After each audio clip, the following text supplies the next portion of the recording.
मला सांगताना याचं समाधान आहे।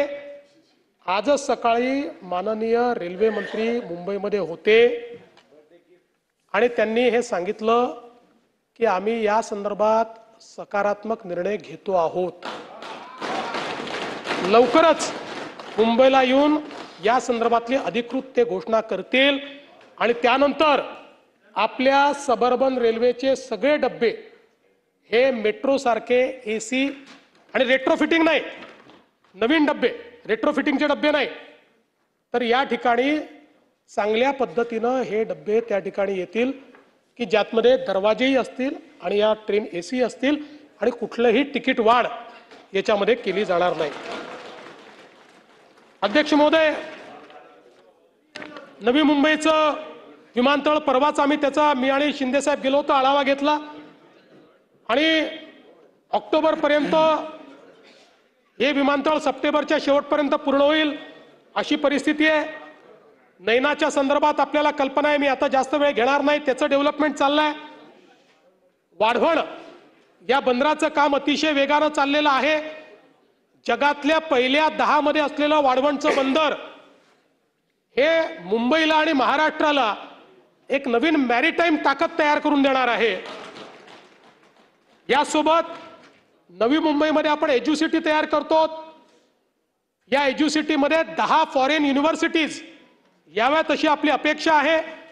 त्यातल्या 5 युनिव्हर्सिटीजने करार केलेला या सगळ्या युनिव्हर्सिटीज जगातल्या नामांकित युनिव्हर्सिटीज आहेत आणि इतर देशात त्यांच्या त्या देशामध्ये जाऊन शिकायला जेवढे पैसे लागतात त्याच्या 25 ते 30% पैशामध्ये आपल्या भारतीय विद्यार्थ्यांना त्या युनिव्हर्सिटीत शिकता येणार आहे। अध्यक्ष महोदय, या ठिकाणी धारावीचा विषय देखील आमच्या ताईंनी मांडला। खरं म्हणजे तो महत्त्वाचाच विषय। त्याही संदर्भात मी आपल्या लक्षात आणून देतो की हा जो प्रकल्प आहे, पहिल्यांदा तर कुठलीही जमीन अडाणींना देण्यात आलेली नाही। ही जमीन DRPला दिलेली आहे। DRP ही स्पेशल पर्पज व्हेकल आहे। स्पेशल पर्पज व्हेकल याच्यामध्ये महाराष्ट्र सरकार हे भागीदार आहे। हे स्पेशल पर्पज व्हेकल महाराष्ट्र सरकारचं स्पेशल पर्पज व्हेकल आहे। त्याच्यामध्ये अडाणी हे विकासक म्हणून, पार्टनर म्हणून त्या ठिकाणी आलेले आहेत। या धारावीमध्ये अधिसूचित क्षेत्र 251 हेक्टर आहे। प्रत्यक्ष पुनर्वसनाकरता त्यातलं क्षेत्र जे मिळत आहे ते केवळ 108 हेक्टर मिळत आहे।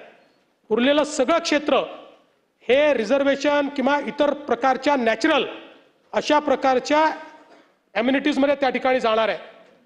108 हेक्टरच्या क्षेत्रामध्ये हे काम करायचं आहे।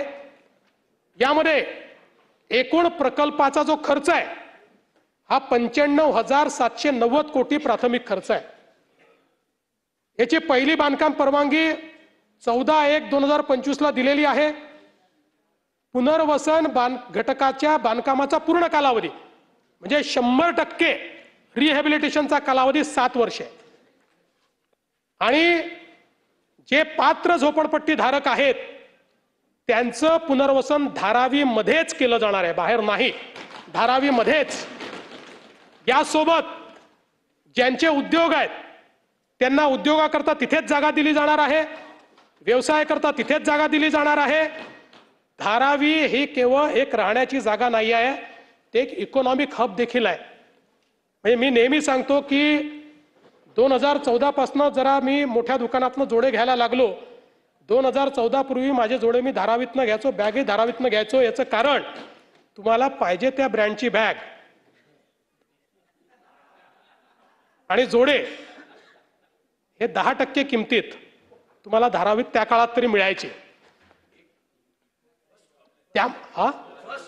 त्यामुळे अतिशय चांगले कारीगर, पोट्री असेल, चामड्याचा व्यवसाय असेल, हे सगळे या सगळ्यांना धारावीमध्येच उत्तम व्यवस्था तयार करून ऑर्गनाइज्ड सेक्टरमध्ये यांना आपण आणणार आहोत। आणि ऑर्गनाइज्ड सेक्टरमध्ये आल्यामुळे आतापर्यंत ते काही टॅक्स भरतात नाही भरत याचा रेकॉर्ड नाही आहे, पण ऑर्गनाइज सेक्टरमध्ये आल्यानंतर टॅक्स भरावे लागतील म्हणून स्पेशल केस म्हणून 5 वर्षापर्यंत त्यांना आपण टॅक्स हॉलिडे देखील देण्याचा निर्णय केलेला आहे.